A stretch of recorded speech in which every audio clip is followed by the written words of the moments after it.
everyone, una sa lahat, purihin natin ang Diyos dahil sa kanyang kabutihan. Sa pasasalamat ay huwag tayong titigil. Purihin natin lagi ang kanyang mga gawa. Ang kanyang pagkadakila ay ating ihayag at ang pangalan niya ay purihin nating lahat. Amen? Okay, Exodus 20 verse 4, nasusulat na huwag kayo magkakaroon ng Diyos-Diyusan o kaya larawan o rebolto ng anumang nilalang na nasa himpapawid, nasa lupa o nasa tubig. Okay, pag-aralan natin ngayon itong ikalawang utos sa 10 utos ng Diyos. Aywan ko sa inyo kung alam ninyo ang mga kautusan ng Diyos. Ngunit napakahalaga na alam natin at sinusunod ang mga utos ng Diyos. Kaya't napakahalaga na nag-aaral tayo ng Bible upang malaman natin ang mga batas ng Diyos. Okay, ang tunay na Diyos ay ang Diyos na nasa Bible, ang Diyos ng bansang Israel. Ayon sa Old Testament, ang pangalan ng Diyos ay Yahweh, ang Diyos ni Abraham, Isaac at ni Jacob. Ito ay nasusulat sa Exodus 3 verse 15. Ngunit sa New Testament naman ay pinakilala siya sa atin ng Panginoong Hesus bilang Ama natin. Nasusulat sa John 1 verse 18 na kalamay walang nakakita sa Diyos, subalit ipinakilala siya ng bugtong na anak ni Jesus Christ. Siya ay Diyos na minamahal ng Ama. Okay, ang unang utos ay huwag kayo magkakaroon ng ibang Diyos. Ito'y equal sa ibigin mo ang iyong Diyos ng buong puso, ng buong kaluluwa at ng buong pag-iisip. Ito'y nasusulat sa Matthew chapter 22 verse 37. So yan ang pinakaunang utos, huwag kayong magkakaroon ng ibang Diyos. At ito'y sinundan ng ikalawang utos na huwag kayong magkakaroon ng Diyos-Diyusan o kaya larawan o rebolto ng anumang nilalang na nasa himpapawid, nasa lupa o nasa tubig. Huwag kayong yuyukod o maglilingkod sa alinman sa mga Diyos-Diyusang iyan, sapagkat ang Diyos ay mapanibughuin. Parurusahan ng Diyos ang lahat ng aayaw sa Kanya, pati ang kanilang mga anak hanggang sa ika-4 na salinlahi or 4th generation. Ngunit pagpapalain ng Diyos ang lahat ng umiibig sa Kanya hanggang sa kanilang kaapu-apuhan. So ang pagpaparusa ng Diyos ay hanggang ika-4 na salinlahi sa mga taong sumasamba sa Diyos-Diyusan. Ngunit pagpapalain ng Diyos ang lahat ng umiibig sa Kanya o sumusunod sa Kanyang mga utos hanggang sa kanilang kaapu-apuhan ayon sa kasulatan.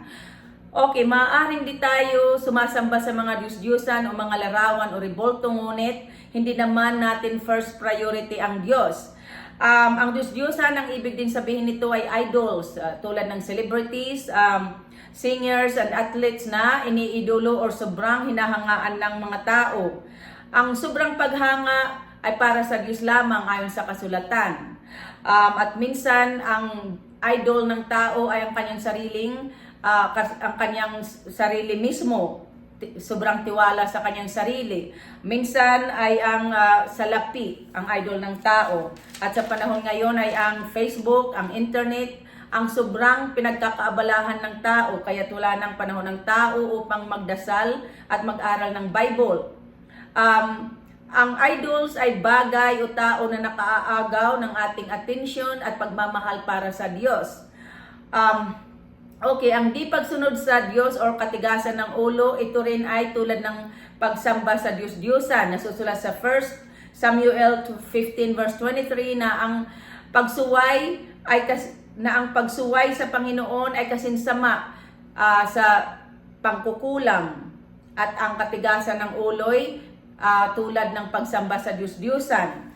At hindi lamang iyan, ang mga kahalayan, kalaswaan, pakikiapid at pag-iimbot, ito rin ay kasinsama ng pagsamba sa Diyos-Diyusan, lalo na ang pag-iimbot or tukovet.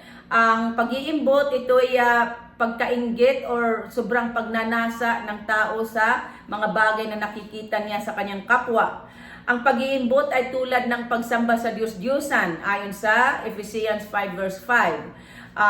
Actually, ang ika-10 utos ay sinasabi na huwag ninyong pag-iimbutan ang sambahayan ng iyong kapwa, ang kanyang asawa, ang kanyang mga alila, mga baka o asno, o anumang pag-aari or property ng inyong kapwa.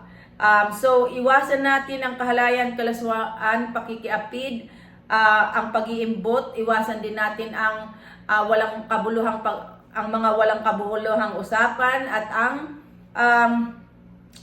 at ang pagbibirong dinararapat, ang mga ito'y kasinsama ng pagsamba sa Diyos-Diyusan ayon sa kasulatan. Sinabi ni St. Paul na na walang bahagi sa kaharian ni Kristo at ng Diyos ang mga taong gumagawa niyon. So, huwag nating gagawin iyon dahil iyon ay kasinsama. Ang mga iyon ay kasinsama ng pagsamba sa Diyos-Diyusan. Okay, sa Proverbs 9 verse 10 nasusulat na ang pagkatakot or ang respeto sa Diyos ay simula ng kaalaman or wisdom. Ang pagkakilala sa Diyos ay may dulot na karunungan or understanding. So magkakaroon tayo ng kaalaman or wisdom tungkol sa mga utos ng Diyos kung magkakaroon tayo ng takot or respeto sa Diyos. Kung may respeto tayo sa Diyos, magkakaroon tayo ng pagkaunawa or understanding upang masunod natin ang kanyang mga utos, masunod natin ang kalooban ng Diyos. Napakahalaga na sinusunod natin ang kalooban ng Diyos, ang kanyang mga utos, sapagkat ang mga utos ng Diyos ay nagbibigay ng buhay na walang hanggan, ayon sa John 12 verse 50.